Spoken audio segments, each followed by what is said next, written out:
Kecha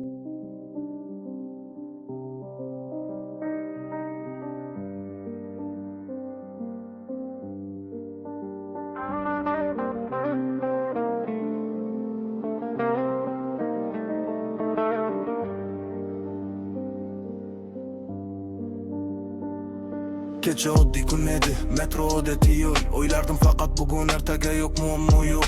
Telefon ekranida o'lib borardi vaqtim, lekin ichimda nimadir izlar edi o'z taxtim. Shu payt eshik ochildi, havo o'zgardi birdan. U kirib keldi sokin lekin og'ir bir nishon bilan.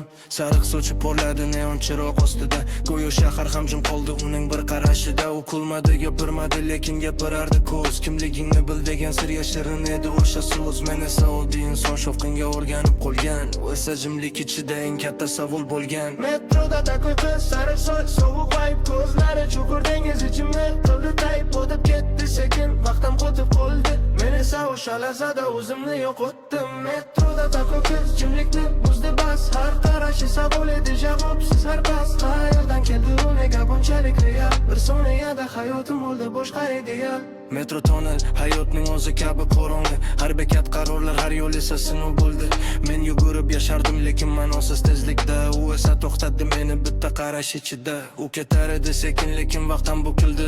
Go'yo dunyo to'xtadi, bir lahza buyruq berdi.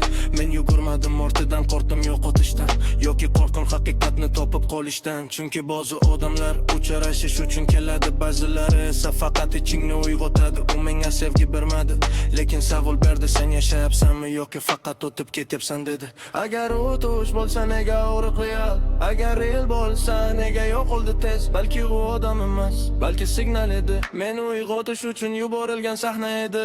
Metroda takoy qiz, sariq soch, sovuq vibe, ko'zlari chuqur dengiz ichimni qildi tayib. O'tib ketdi sekin, vaqtim qotib qoldi. Men esa o'sha lahzada o'zimni yo'qotdim. Metroda takoy qiz, jimlikni buzdi bas. Har qarashi savol edi, javob saha pas. Qayerdan keldi u, nega bunchalik real? Bir soniyada hayotim bo'ldi boshqa ideal.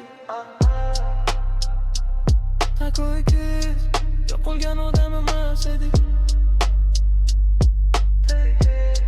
Yo'qolgan mening eski mening edi.